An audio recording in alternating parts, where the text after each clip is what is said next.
Thank you, Heavenly Father, for loving us and saving us. Maraming salamat po sa langit namin amang Diyos sa pag-ibig po sa amin at sa pagliligtas sa amin. Thank you for shedding precious blood for us who were supposed to go to hell. Salamat po sa pagliligtas sa amin sa pamamagitan ng napakahalagang dugo na kami ay patungo sana sa impyerno. We become the Lord's children forever after being forgiven our sin. Kami ay naging anak ng Panginoon magpakailanman matapos na mapatawad ang lahat ng aming mga kasalanan. We really thank the Lord for your great and wonderful grace and love. Labis po kami nagpapasalamat sa Panginoon sa inyo pong dakila at kamangha-manghang pag-ibig. We want to gain food for soul through the precious word of the Lord. Nais po namin makatanggap ng pagkain para sa aming kaluluwa sa pamamagitan po ng napakahalagang salita ng Diyos. And please help our weak faith grow better through words. Pakiusap, tulungan niyo pong lumago ang aming mahihinang pananampalataya sa pamamagitan po ng inyong salita. And help us to the work more often. At tulungan niyo po kami kumilaw sa Panginoon ng may katapangan. We are all here today to learn the words. Kami po ay naghati po ngayon upang pag-aralan ng inyong salita.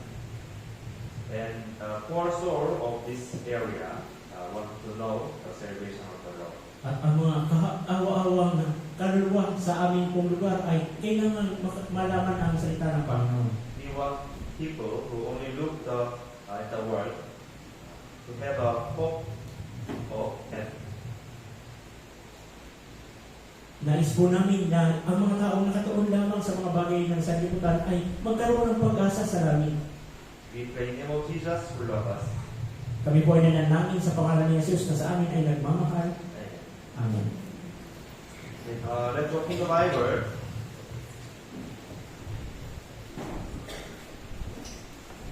First Timothy chapter 3. Basahin po natin sa ating mga Biblia, unang Timoteo, Kapitulo 3.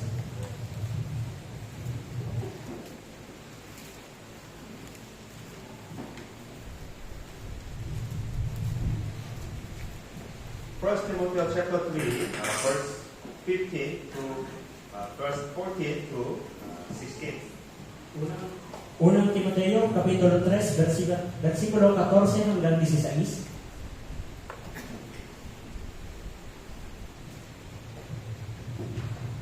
First Timothy chapter 3, verse 14 to 16. Unang Timoteo, Kapitulo 3, 14 to 16. Let's read together. Basahin po natin, nasa screen, 3, 2, 1. Ang mga bagay na ito ay aking isinusulat sa iyo na umaasa makakarating sa iyo sa madaling panahon. Ngunit kung ako'y maantala, ay maaari mong malaman kung ano ang dapat ugaliin ng bawat tao sa bahay ng Diyos na siya ang iglesia ng Diyos na buhay, ang haligi at suhay ng katotohanan. Walang pag-aalinlangan, dakila ang hiwaga ng kabanalan, siyang namayag sa laman, pinatunayang matuwid sa Espiritu, nakita ng mga anghel, ipinangaral sa mga bansa, sinampalatayanan sa sanlibutan, tinanggap sa itaas sa kalwalhatian.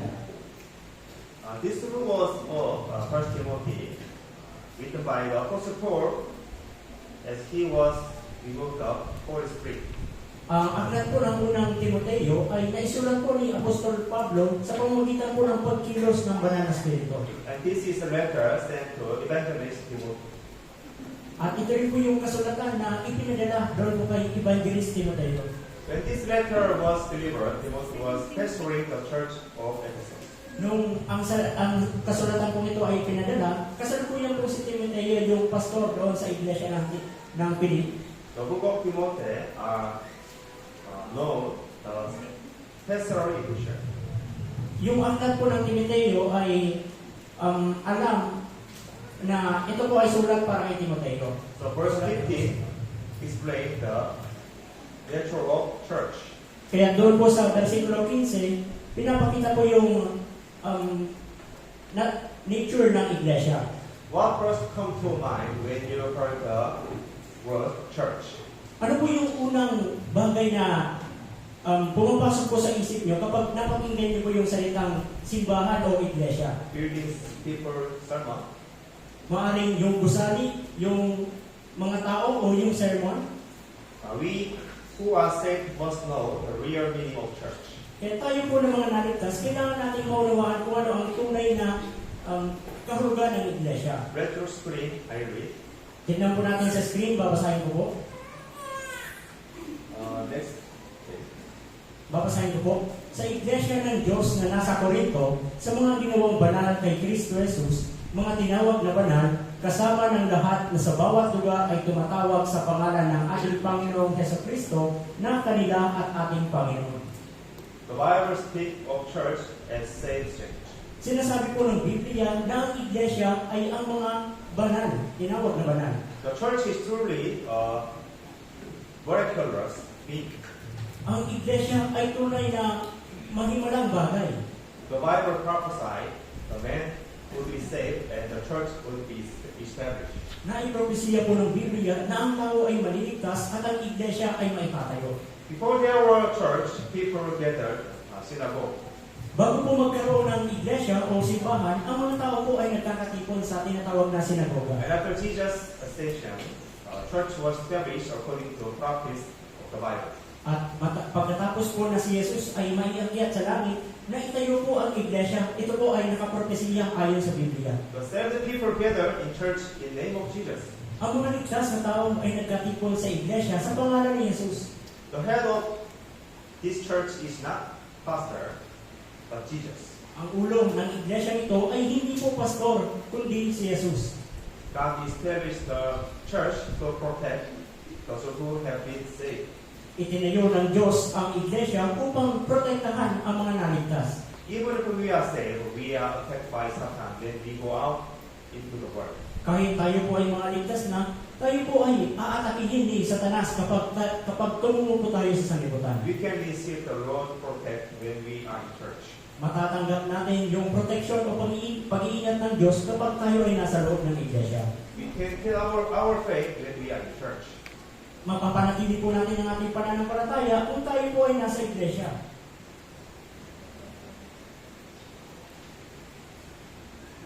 Look at the verse 15. Tignan po natin sa verse 15, unang Timoteo chapter 3, verse 15. The Bible speaks of the church in three ways. Sinasabi po ng Biblia ang tungkol sa iglesia o simbahan sa tatlong paraan. First, the church is God's house. Una, yung iglesia ay bahay ng Diyos. Second, the church of living God. Ikalawa, ang iglesia ay ang buhay ni Diyos. Third, the pillar and foundation of truth. At yung ikatlo, ang iglesia po ang haligi at suhay ng katotohanan. The first is that is the house of God. Una po yung bahay ng Diyos. The house is where family love together, live together. Yung bahay, sa ating pong pagkaalam, ito po ay kung saan nabubuhay yung isang pamilya. The church is said the house of God, especially because church is where God, His owner, resides. Sinasabi po ng Biblia na ang iglesia ay bahay ng Diyos, lalo na ang Diyos ay ang ating Ama at tayo po ay kabilang sa pamilya. Any church, God's family live together. At sa iglesia, yung pamilya ng Diyos ay nabubuhay. God's family means Jesus, Holy Spirit, and our saints. Ang pamilya ng Diyos, ibig sabihin, si Jesus, ang banal na Espiritu, at yung mga banal. And 1 Corinthians chapter 3 refers the church as the house of your God. At doon po sa unang Korinto, chapter 3, magbabasa po natin na ang iglesia ay ang bahay ng Diyos. Look at the screen. Amen. Chapter 2, verse 19. Tingnan po natin sa screen, Ephesians chapter 2, verse 19. You read it together. Basahin po natin ang sabay-sabay, 3, 2, 1. Kaya nga, hindi na kayo mga dayuhan at banyaga, kundi kayo'y mga kapwa mamamayan ng mga banal at mga kaanib ng sambahayan ng Diyos. We are no longer guests of church. Hindi na po tayo mga bisita sa iglesia. Some of us may have been saved last week. Yung ilan po sa atin, maaaring naligtas po ng mga nakaraang linggo. Even to me, you are saved that last week, you are not guests. Kahit ikaw po ay naliligtas pa lamang ng nakaraang linggo, hindi ka na po ngayon bisita. You are owner of this church. Ikaw na ngayon ang nagmamay-ari ng church o ng simbahan. Let's make an example of the guest and host. Tingnan po natin bilang halimbawa yung bisita at yung nagmamayari ng bahay. There are boarding house. Mayroon pong isang boarding house. In that house, there is a master and master's son. Doon sa bahay na yun, mayroon pong yung master o yung may-ari at yung anak po ng may-ari. And there is a boarder who live in rented boarding house. At mayroon pong boarder na nagrerenta doon sa boarding house. The owner's son and boarders live in the same house, but they are clearly different. Yung anak ng may-ari at yung nagrerenta lamang ng bahay ay nakatira sa iisang bahay. Subalit sila po ay malinaw na magkaiba. For example, if something happened to the house, the son worked hard for the house. Halimbawa po kung mayroong mga bagay na nangyari dun sa bahay, yung anak ng may-ari ay kumikilos ng masika para doon sa bahay. However, the both do not work and just watch. Subalit yung nagrerenta, wala po siyang pakialam at nanonood lamang. When the son encountered difficulty in the family, he sacrificed himself to help the family. Kapag yung anak ay nakikita yung mga kahirapan ng isang pamilya, siya po ay nagsasakripisyo upang matulungan ang pamilya. But the boarder made no sacrifice. Subalit yung nagre-renta, wala po siyang pakialam, hindi siya nagsasakripisyo. There is a difference between the master's son and boarder. Yun po yung kaibahan sa pagitan ng anak ng may-ari at yung nagre-renta. We are gathered here in the name of the Lord. Tayo po ay nagkatipon ngayon sa pangalan ng Panginoon. We call each other brothers and sisters. Tinatawag natin yung bawat isa ng mga kapatid, mga brothers at sisters. Because we have been saved and become children of the one Father. Dahil tayo po ay mga naligtas at naging anak ng iisang Ama. Our Father is only God. Ang ating Ama ay tanging Diyos. That's why we call God Father and the saints brothers and sisters. Kaya tumatawag tayo sa Diyos na Ama at ang mga ligtas, mga banal ay brothers at sisters. And the head of this church is our God, and we are all one family. At ang ulo ng iglesia nito ay ang Diyos at tayo po ay iisang pamilya. I'm sure you have many friends in the world. Sigurado po ako na mayroon akong maraming mga kaibigan sa sanlibutan. However, these friends are friends you only see for a few decades. Subalit, yung mga kaibigan mo ito, mga kaibigan sila na makikita mo lamang sa loob ng ilang dekada. However, our brother sister in church are friends who will be together for eternity.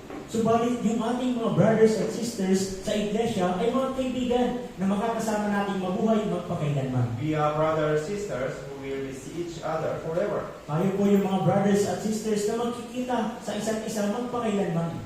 That's why we have the most precious relationship in this world. Kung kaya tayo po ay mayroon ng pinakamahalagang relasyon kaysa saan man dito sa mundo. We all have different hometown and gender, personality, and thoughts. Tayo po ay magkakaiba-ibang lugar, iba-ibang kasarian, personalidad at mga kaisipan. But there is one reason we are saved by the blood of Jesus. Subalit mayroong isang dahilan kung bakit tayo iniligtas sa pamamagitan ng dugo ni Jesus. God told us, gather here and protect one another. Sinabi sa atin ng Diyos na magkatipon kayo rito at ingatan ang bawat isa. First, those who have been saved must take good care of new believer and those who are weak in faith. Una, yung mga taong naunang naligtas, kailangan po nilang alagaan yung mga bagong mananampalataya na mahihina pa ang kanilang pananampalataya. And new believers must first learn by seeing those who have been saved. At yung mga bagong mananampalataya, kailangan nilang matuto. Sila po ay natututo ng marami sa pamamagitan ng pagtingin sa mga naunang naligtas.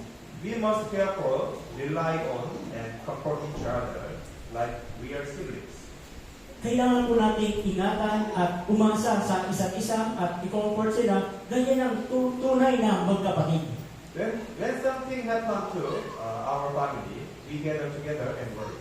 Kapag may bagay na nangyari sa ating pamilya, tayo po ay nagkakatipon at nag-aalala. The brothers and sisters in our church are like that.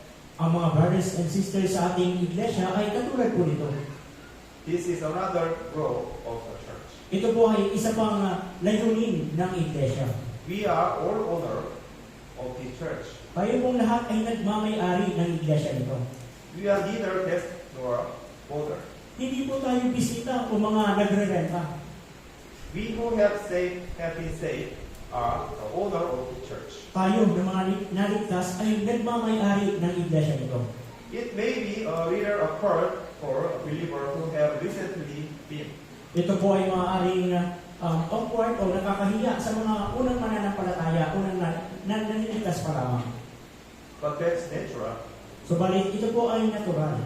When we first entered school, your classmates feel awkward around each other. Kapag unang beses po natin pumasok sa paaralan, yung mga klase mo, nahihiya ka sa kanila. However, because they go to church every day, they quickly become friends with each other. Subalit, dahil sila po ay araw-araw na pumupunta sa eskwelahan, sila po ay mabilis na nagiging magkaibigan. The same goes for the church.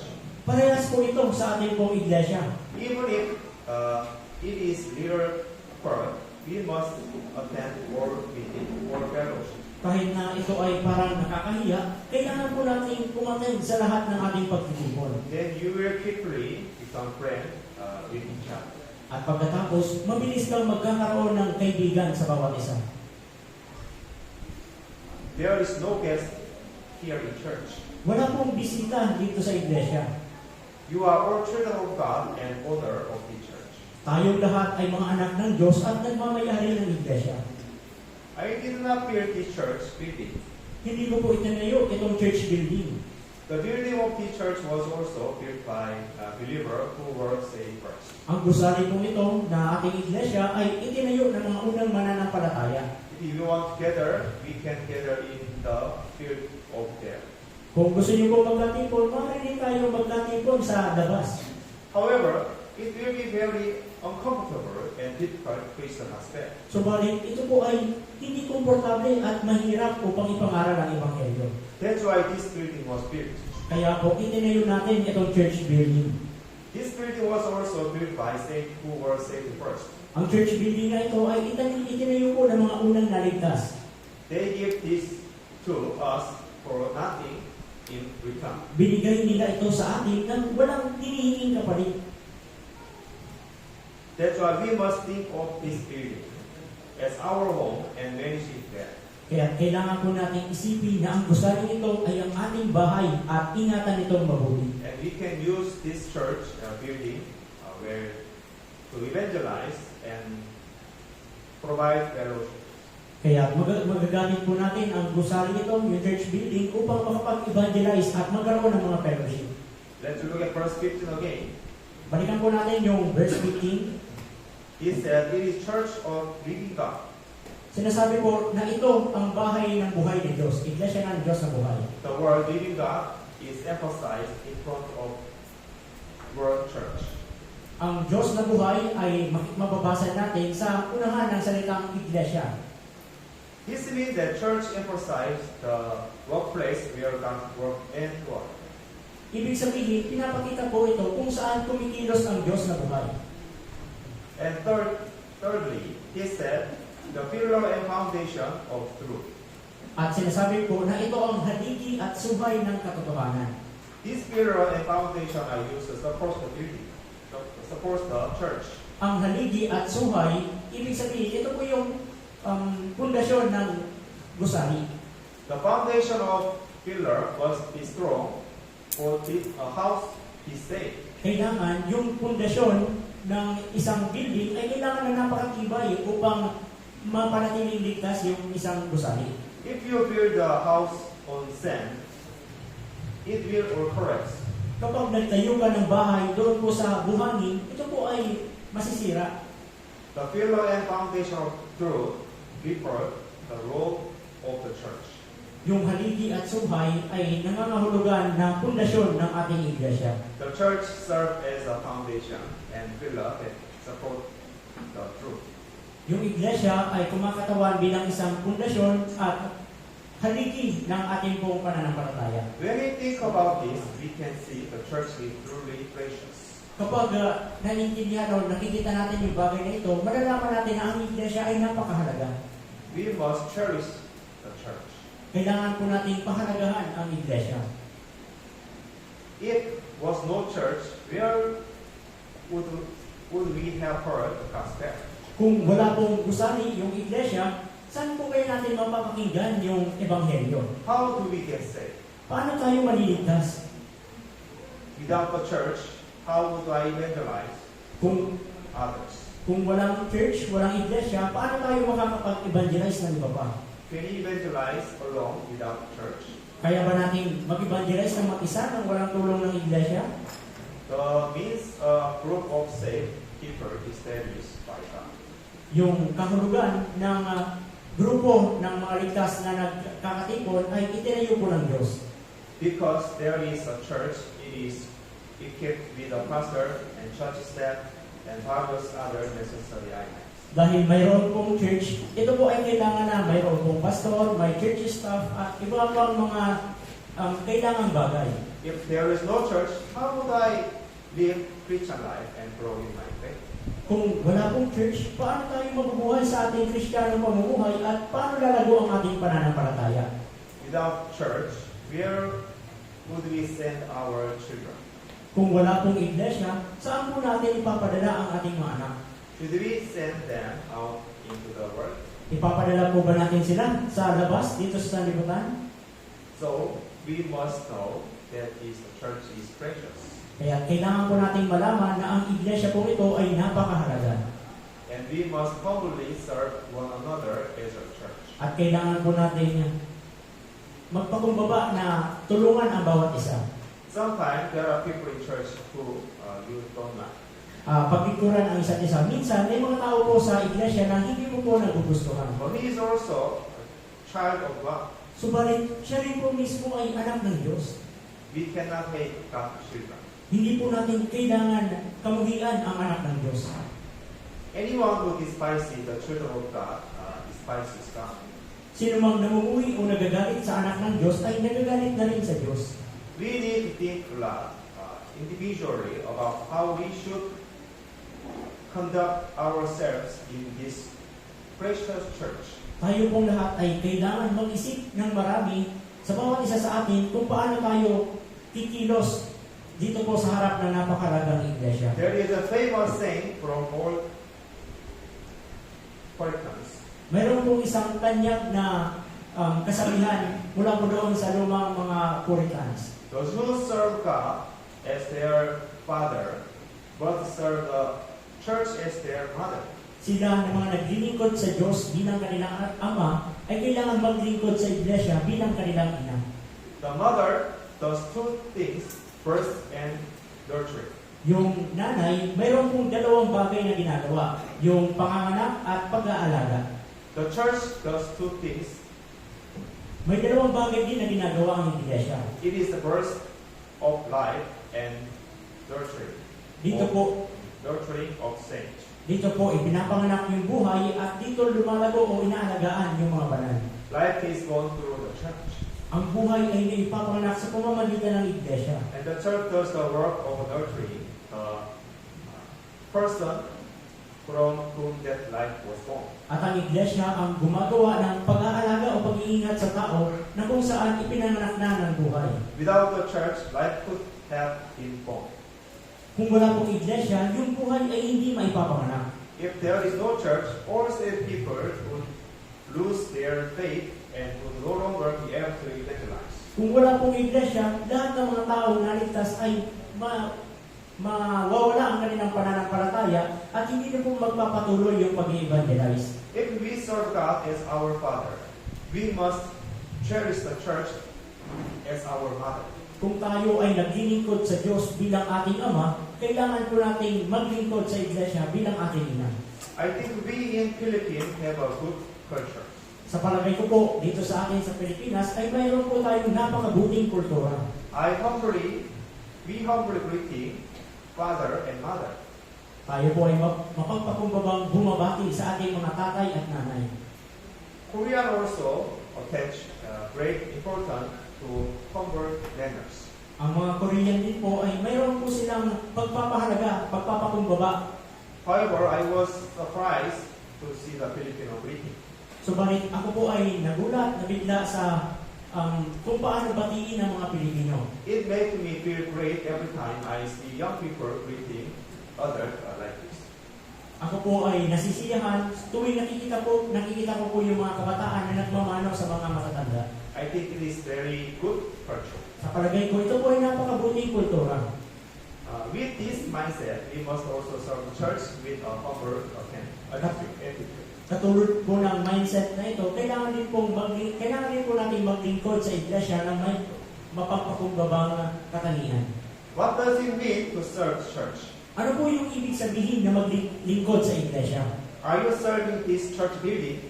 Kayo po ba ay naglilingkod sa gusaling iglesia na ito? Does this mean serve pastor? Ibig sabihin ba na maglingkod sa pastor? No. Hindi po. As I said beginning, the church means saint. Gaya po ng sinabi ko nung una pa lang, ang iglesia ay ibig sabihin ang mga ligtas. And God, Jesus, Holy Spirit, and saints. Na ang Diyos, si Jesus, at ang banal na Espiritu at ang mga ligtas. This is the church. Ito po yung iglesia. We must serve all believers humbly like the Lord. Kailangan po natin mapagpakumbabang maglingkod sa mga mananampalataya gaya ng Panginoon. This is our attitude toward the church. Ito po yung dapat natin maging karakter patungkol po sa iglesia. We need to think of the church as our mother and serve it with care. Kailangan po natin isipin na yung iglesia ay ating mga nanay at maglingkod ng may pag-iingat. But some people think this way. Subalit, yung ibang tao ay ganito yung kaisipan. I am satisfied with being saved. Ako ay satisfied na sa aking pagiging ligtas. But do I really have to attend church? Subalit, kailangan ko ba talagang umattend ng church? Bible said God is everywhere. Sinasabi ng Biblia na ang Diyos ay nasa saan mang lugar. Wouldn't it be okay to serve God at my home? Ito rin ba ay okay lang na paglingkuran ko ang Diyos sa aking bahay? It is true that God is anywhere. Ito po ay totoo na ang Diyos ay nasa kahit saan mang lugar. Let's just screen. Tignan po natin sa screen. Jeremiah chapter 23, verse 22 to 24, I read. Jeremiah chapter 23, verse 23 to 24. Babasahin ko po. Ako ba'y Diyos lamang sa malapit at hindi sa malayo? Sabi ng Panginoon. Makapagtatago ba ang isang tao sa mga lihim na dako upang hindi ko siya makita? Sabi ng Panginoon. Hindi ba pinupuno ko ang langit at ang lupa? Sabi ng Panginoon. God will heaven and earth. Pinupuno ng Diyos ang langit at ang lupa. However, we have to know that Subalit, kailangan po natin malaman na in every era, there was always a separate place where God put His name and worked. sa bawat panahon, kailangan po natin malaman na ang Diyos ay mayroong lugar na hiwalay kung saan ginagamit ang kanyang pangalan at doon siya kumikilos. The place where God worked is different in each era. Ang lugar kung saan kumikilos ang Diyos ay iba sa bawat panahon. There has always been a separate place where God Himself has name and where God has worked. Lagi pong mayroon na hiwalay na lugar kung saan ang Diyos mismo, ang kanyang pangalan ay kumikilos. Let's think about that. Pag-isipan po natin ang bagay na ito. First, there was a patriarchal era in Old Testament. Una po, mayroon pong isang henerasyon dito po sa Lumang Tipan.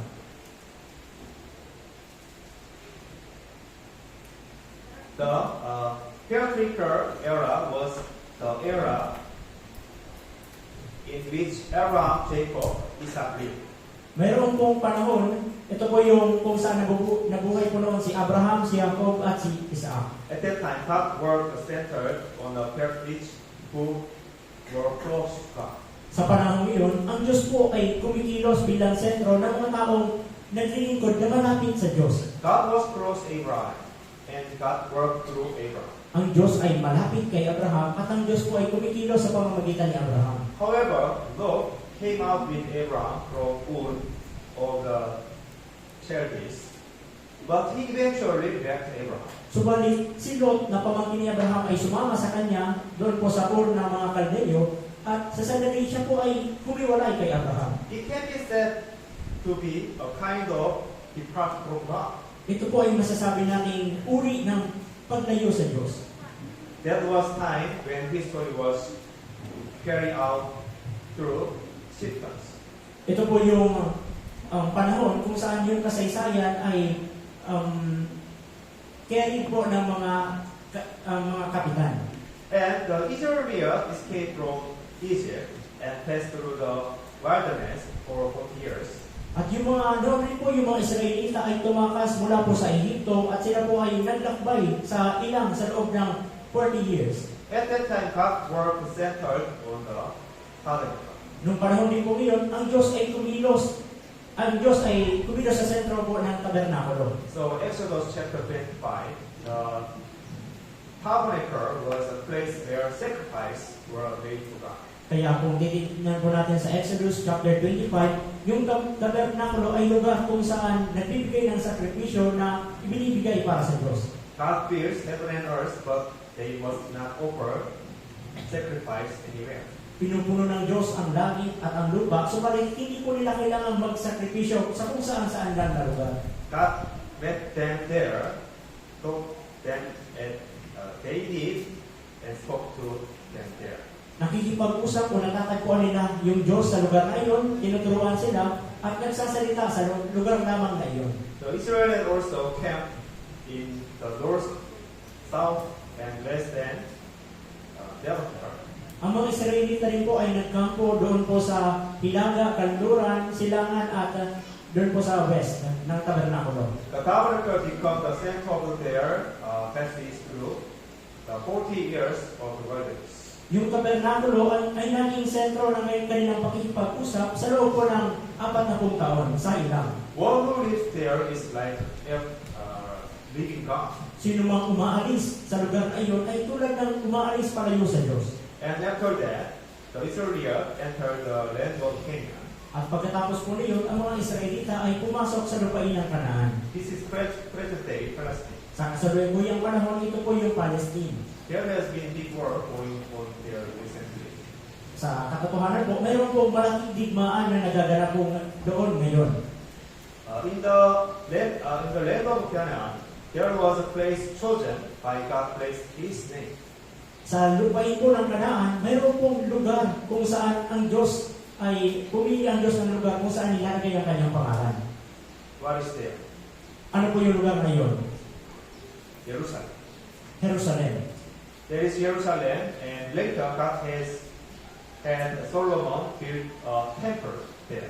Yun po yung Jerusalem at sa kalaunan, ang Diyos ay ginamit si Solomon upang itayo ang kanyang templo. That's why God continued to work centering the temple in Jerusalem. Kaya po, ang Diyos ay patuloy na kumikilos bilang sentro doon po sa templo na nasa Jerusalem. God has sacrifice order in temple made in the center. Ang Diyos ay tumatanggap ng mga halay na sakripisyo doon po sa templo na kung saan ito po yung sentro. For 3 of 7 feasts, they must go directly to the temple and offer sacrifice. Sa loob po ng 3 at 7 buwan ng taon ng kanilang piyesta, kailangan po nilang direktang pumunta sa templo at mag-alay ng mga sakripisyo. These are the feast of unleavened bread and Pentecost and feast of trumpet. Ito po yung pista ng tinapay na walang pampaalsa, yung Pentecost at pista doon po sa mga trumpeta. So they offer sacrifice to God there. Kaya sila po ay nagbibigay ng sakripisyo sa Diyos doon sa lugar na iyon. And they have fellowship and learn about God together and come back.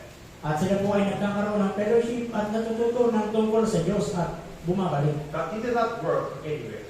Ang Diyos ay hindi kumikilos kung saan-saan. There is a place that God gave a name and chose. Mayroon pong lugar kung saan ang Diyos ay nagbibigay ng pangalan at nagpipili. And God wants them together there. At nais po ng Diyos na sila ay tipunin ng magkakasama sa lugar na iyon. But what did the Israel do? Subalit, ano ba yung ginawa ng mga Israelita? People are lazy and seek convenience. Ang mga tao po ay naging tamad at naghahanap kung saan komportable. At first, they go every year to Jerusalem. Una, taon-taon sila po ay pumupunta sa for Jerusalem sacrifice. para mag-alay. They had to go the temple to Jerusalem, but they did not want to go to Jerusalem. Kailangan po nilang pumunta sa templo sa Jerusalem, subalit ayaw nilang pumunta sa Jerusalem. So they built high place on the near mountain around and held sacrifice each of their high place. Kaya sila po ay nagtayo doon po sa matataas na lugar, sa mga kabundukan na malapit lamang sa kanila, at doon po sila nag-aalay. They didn't gather Jerusalem. Hindi na po sila nagkakatipon doon sa Jerusalem. In the end, the faith of Israel was not united and become increasingly divided. Kaya sa huli, ang pananampalataya ng mga Israelita ay hindi nagkaisa at sila po ay naging bahabahagi. As time passed, they eventually left God, the high place, and worshipped the idol. At sa paglipas po ng maraming panahon, iniwan na po nila ang Diyos at doon po sila sa matataas na lugar at sumamba sa mga Diyos-Diyosan. In the end, the temple Jerusalem was destroyed and Jerusalem was taken captive by Babylon. At sa huli, yung templo sa Jerusalem ay nawasak at ang mga Israelita ay ginawang bihag ng Babylonia. By disobeying God's command and using extravagant method, they ultimately perished. Sa pamamagitan ng pagsuway sa utos ng Diyos at sa pamamagitan ng kanilang sariling mga paraan, sila po ay naglaho. We gather a lot on Sunday, Kayo po ay madalas na nagtitipon-tipon tuwing linggo. but on Wednesday, about half of them gather. Subalit tuwing Wednesday, halos kalahati na lamang po yung umaten.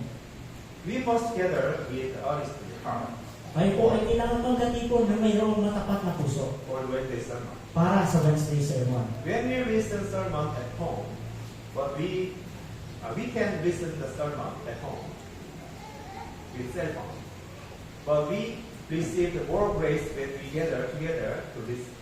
Sa totoo po, kaya pwede rin tayo makapakinig ng sermon sa ating bahay sa pamamagitan ng cellphone, subalit mas makakatanggap tayo ng biyaya kung tayo po ay makikinig ng sama-sama. On Wednesday, you can come to church early and pray and clear or do volunteer work for church. Tuwing Wednesday, maaari ka pong pumunta ng mas maaga sa church, manalangin, maglinis at gawin ng voluntaryo yung mga gawain dito sa church. And you can fellowship with each other while looking at the face of the saints. At pwede kang magkaroon ng fellowship sa bawat isa sa pamamagitan ng harapang pakikipag-usap sa mga banal. I hope many of you will attend Wednesday sermon. Umaasa po ako na marami po sa atin yung maka-attend tuwing Wednesday. Let's go back to the main topic. Balikan po natin yung pangunahing talata. And when Jesus come the land of Israel, Jesus himself was the temple. Kapag si Jesus ay bumalik na sa lupain ng Israel, si Jesus mismo ang templo. 1 chapter 2, let us screen. Tingnan na lamang po natin sa screen. I read. Babasahin ko po. Subalit siya ay nagsasalita tungkol sa templo na kanyang katawan. Jesus said that his body was temple. Sinabi po ni Jesus na ang kanyang katawan ay ang templo. There was God in Jesus, and Jesus is both God and man. Mayroon pong Diyos kay Jesus at si Jesus ay parehas na Diyos at tao. At that time, the Israelites had to go Jesus, not to temple in Jerusalem. Sa mga panahon din po ngayon, ang mga Israelita ay kailangan tumungo kay Jesus hindi sa templo sa Jerusalem. Why? Bakit? This is because God's work was accomplished through Jesus. Dahil ang gawain ng Diyos ay naganap sa pamamagitan po ni Jesus. And then Jesus had died, Ngayon, si Jesus po ay namatay been resurrected, at muling nabuhay ascended to heaven. at umakyat sa langit. There is no Jesus. Wala na si Jesus. So, where on this earth does God put His name, and where does He work? Kaya saang lugar dito sa mundo, inilagay ng Diyos ang kanyang pangalan at saan kumikilos ang Diyos? Where? Saan? Temple Sa mga templo? in Jerusalem. Sa Jerusalem? Church. Ito po ay sa iglesia. The church is pillar of foundation of truth. Sa iglesia kung saan ito po yung haligi ng katotohanan. The church is house of God. ang iglesia ay ang bahay ng Diyos. This is our main text. Ito po yung ating pangunahing talata. And the church is church of living God. At ang iglesia ay ang buhay ng Diyos. God living in His church. Ang Diyos ay nabubuhay sa iglesia nito. The church is workplace where God presents in present and where God works. Ang church ay lugar kung saan ang presensya ng Diyos ay naririto at ang Diyos ay kumikilos. It's not just anywhere, it is church. Hindi lamang ito kung saan-saan, ito po ay sa iglesia. Jesus said He is head of church. Sinabi po ni Jesus na siya ang ulo ng iglesia. Let's explain Matthew chapter 8 verse 20. Tignan po natin sa screen, Matthew chapter 8, verse 20. I read. Babasahin ko po. Sinabi ni Jesus sa kanya, may mga luga ang mga asong gubat at ang mga ibon sa himpapawid ay may mga pugad. Ngunit ang anak ng tao ay walang mapagpahingahan ng kanyang ulo. Jesus said, "Is it there to put my head? Sinabi po ni Jesus, walang mapagpahingahan ang aking ulo. Is it place to put my head? Is it place? Does it place?" Ang wala pong lugar na mapagpahingahan ang kanyang ulo. At that time, when the words was spoken, there is no church. Nang panahon po ito, yung ang salitang ito ay sinabi, wala pa pong iglesia. Because Jesus didn't die yet. Dahil si Jesus ay hindi pa po namamatay. So, during the 3.5 year of Jesus' public ministry, there was no church for Jesus to rule of His head. Kaya, nung panahon po ito ng 3.5 taon ng ministeryo po ni Jesus, wala po pong iglesia na kung saan si Jesus ay mamumuno bilang ulo. How frustrated must Jesus have been? Gaano po kaya ito? Napakahirap sa parte po ni Jesus. Through these words, we can see that Jesus honestly desired to establish a church. Kaya sa pamamagitan po ng mga salita nito, makikita natin na nabis na nagnanais si Jesus na itayo ang iglesia. And that church was eventually established through the death, resurrection, and ascension of Jesus. At ang iglesia po ay naitayo sa pamamagitan po ng kamatayan, muling pagkabuhay at pag-akyat sa langit ni Jesus. Let's read Ephesians chapter 1, verse 22 to 23. Tingnan po natin sa screen, Ephesians chapter 1, 22 hanggang 23. Let's read together. Sabay po natin basahin, 3, 2, 1. At kanyang inilagay ang lahat ng mga bagay sa ilalim ng kanyang mga paa, at ginawa siyang ulo ng lahat ng mga bagay sa iglesia, na siyang katawan niya, ang kapuspusan niya, na pumupuspos sa lahat. Verse 22. All things are under the feet of Jesus. Sa verse 22, ang lahat ng bagay ay nasa ilalim ng paa ni Jesus. Because Jesus is above all things. Dahil si Jesus ay sa taas ng lahat ng bagay. Jesus is the one who transcends all things. Si Jesus ang naninibabaw sa lahat ng mga bagay. Therefore, the church exists above all things. Kaya, ibig sabihin, ang iglesia ay existing sa lahat. Ito po ay mataas kaysa lahat ng bagay. The position of church is above all things. Yung posisyon ng iglesia ay mataas sa lahat ng bagay. And the Lord is over all things as the head of the church. At ang Panginoon ay ang ulo ng iglesia kung saan mataas sa lahat ng mga bagay. We are separated being from all things. Tayo po ay mga nilalang, hiwalay na nilalang sa lahat ng mga bagay. God changed our position like that. Ganito pong paraan, binago ng Diyos ang ating posisyon. God said He worked through the church. Sinabi po ng Diyos na siya ay kumikilos sa pamamagitan ng iglesia. Therefore, the gospel is not preached through individuals. Kung kaya ang ebanghelyo ay hindi po kumikilos bilang individual. The Bible said that we cannot preach gospel and live a life faith without a church. Sinasabi po ng Biblia na hindi tayo maliligtas sa ebanghelyo at mabubuhay ng hiwalay sa iglesia. The Lord worked through the church. Ang Panginoon ay kumikilos sa pamamagitan ng iglesia. Where did you receive salvation? Saan niyo po napakinggan o natanggap yung kaligtasan? We are saved through church. Kayo po ay naligtas sa pamamagitan ng church. The person who evangelized me was also in church. Ang tao na nag-evangelize sa akin ay nasa church din po. We receive grace both from Lord and through the church. Natanggap po natin yung biyaya parehas mula sa Panginoon at mula sa Iglesia. So we must cherish the church. Kaya kailangan po natin pahalagahan ang Iglesia. And after salvation, where is the place where believers repay all the grace they have received from God? At pagkatapos ng kaligtasan, saan lugar kung saan ang mga mananampalataya ay magbibigay bayad o ganti sa lahat ng biyaya na natanggap mula sa Diyos? Of course, it is the church. Opo, ito po ay ang Iglesia. If there is no church, how will repay the grace I have received from the Lord? Kung walang Iglesia, paano natin susumpian ang biyaya na natanggap mula sa Panginoon? There's no way to repay it. Walang paraan upang mabayaran ito. It is an amazing blessing that we have become one member of the church and one family. Ito po ay nakamamanghang biyaya na tayo ay naging bahagi ng Iglesia at naging isang pamilya. If we are thoroughly certain of salvation, we have become member of the church. Kung tayo po ay tunay at nakakatiyak ng ating kaligtasan, tayo po ay naging miyembro ng Iglesia. And we have fellowship as one family of God. At tayo po ay mayroong fellowship bilang isang pamilya ng Diyos. We form a new family relationship at the foot of cross. Tayo po ay bumuo ng isang pamilya ng relasyon sa ilalim po ng paa sa krus. Before we say we are not family. Bago tayo maligtas, hindi po tayo isang pamilya. After saved, we become family. Pagkatapos na maligtas, tayo po ay naging isang pamilya.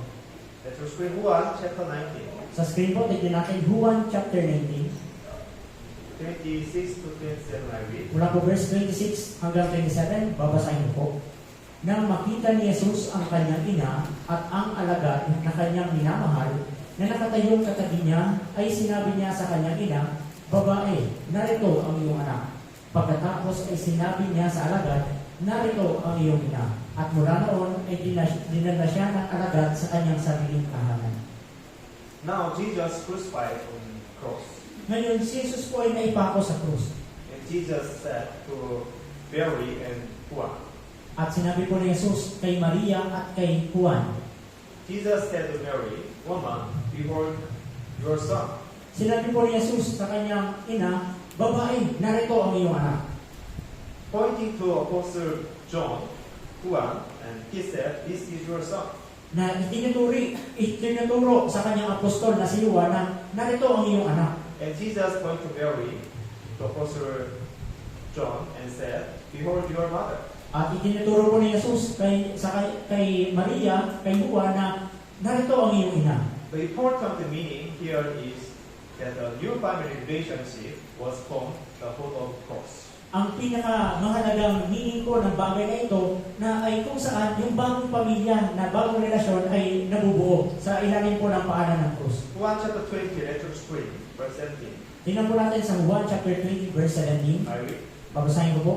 Sinabi sa kanya ni Jesus, "Huwag mo akong hawakan, sapagkat hindi pa ako nakakaakyat sa Ama, ngunit pumunta ka sa aking mga kapatid at sabihin mo sa kanila, aakyat ako sa aking Ama at inyong Ama, sa aking Diyos at inyong Diyos."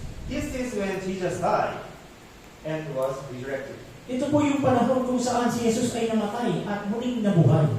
This was the first time Jesus referred his disciples as brother. Ito po yung unang pagkakataon kung saan tinukoy ni Jesus yung kanyang mga alagad bilang kanyang mga kapatid.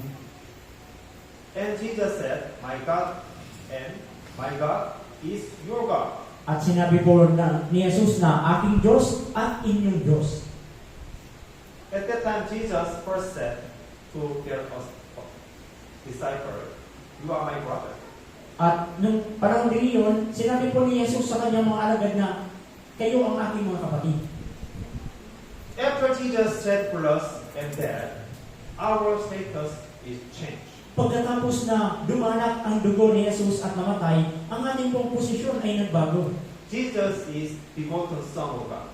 Si Jesus ay ang nag-iisang anak ng Diyos. And we too have become Son of God. At tayo rin po ay naging mga anak ng Diyos. So Jesus said to us, said to them, You are my brother. Kaya't sinabi ni Jesus sa kanila, ikaw ay aking kapatid. Our identity had changed to the Son of God Ang ating pong pagkakilanlan ay nagbago bilang anak ng Diyos after Jesus died. pagkatapos na mamatay si Jesus. Next screen. Kasunod pong screen.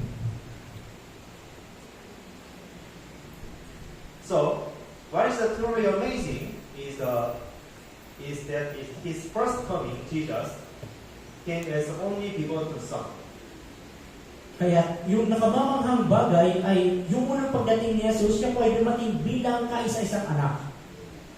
Because God of Son of God is only one, Jesus. Dahil ang anak ng Diyos ay isa lamang po, si Jesus. But his second coming, Jesus' second coming, he come as his firstborn Son.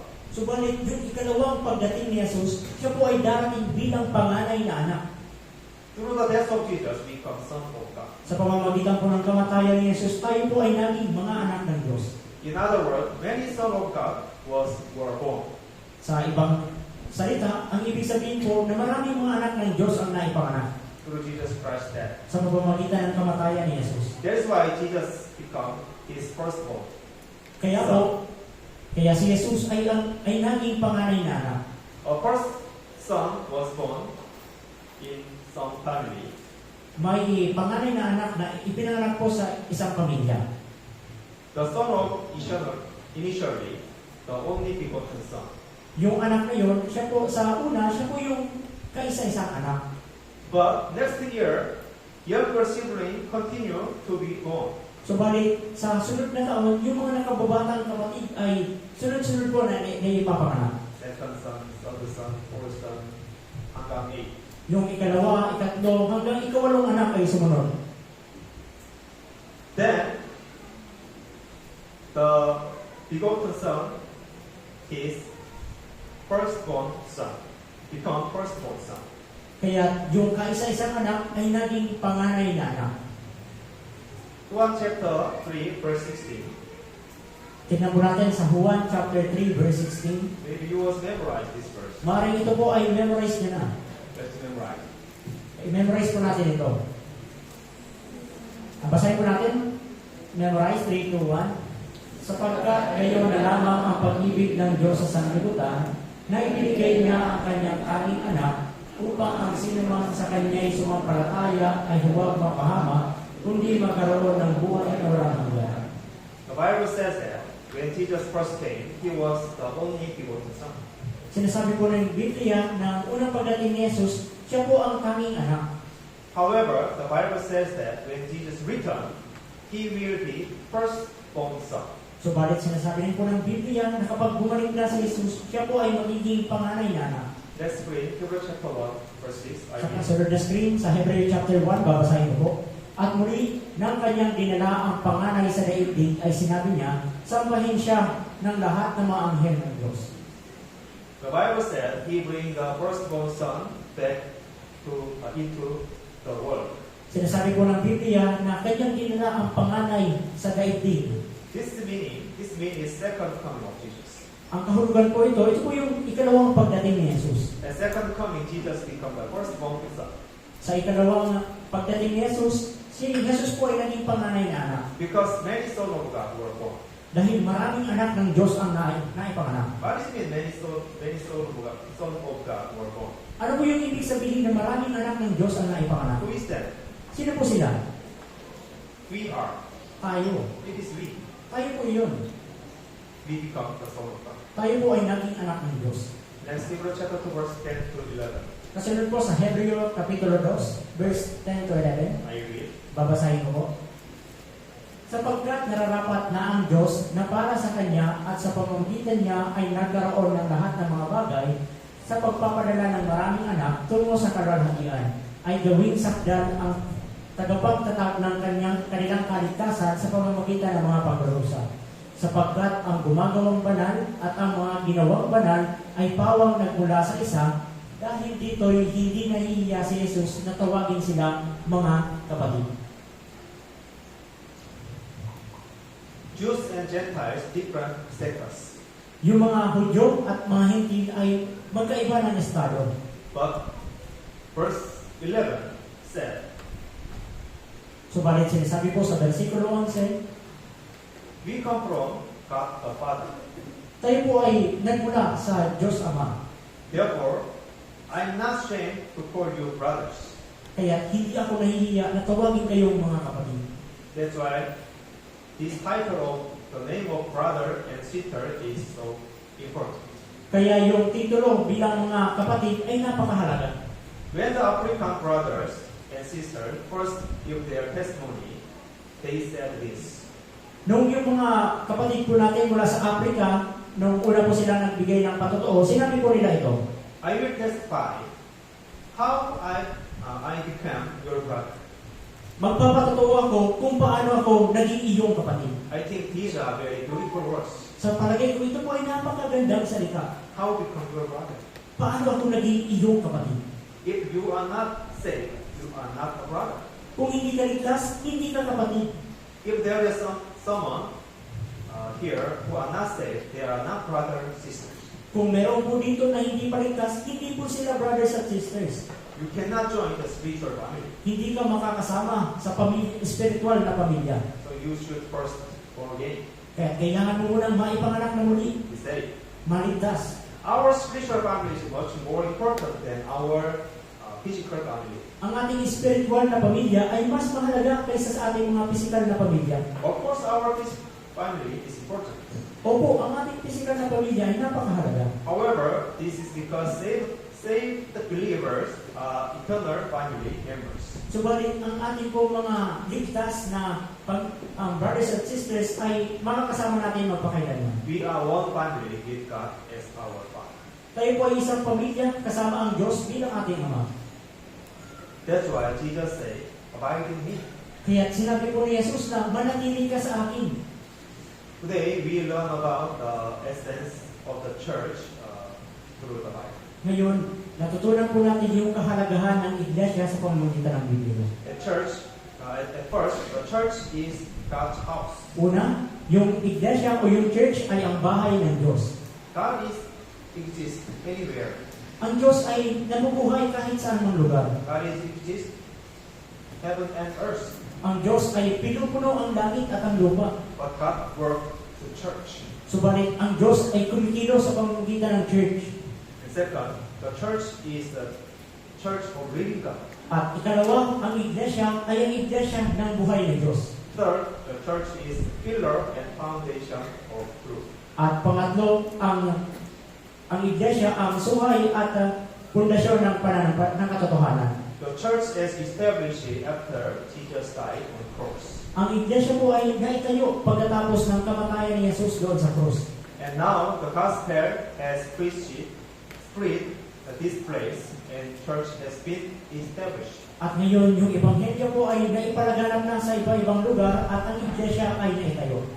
However, there are still many areas in Philippines where there are no church. Subalit, napakarami pa pong lugar dito sa Pilipinas na wala pa pong church. We must always pray so that we can build another church.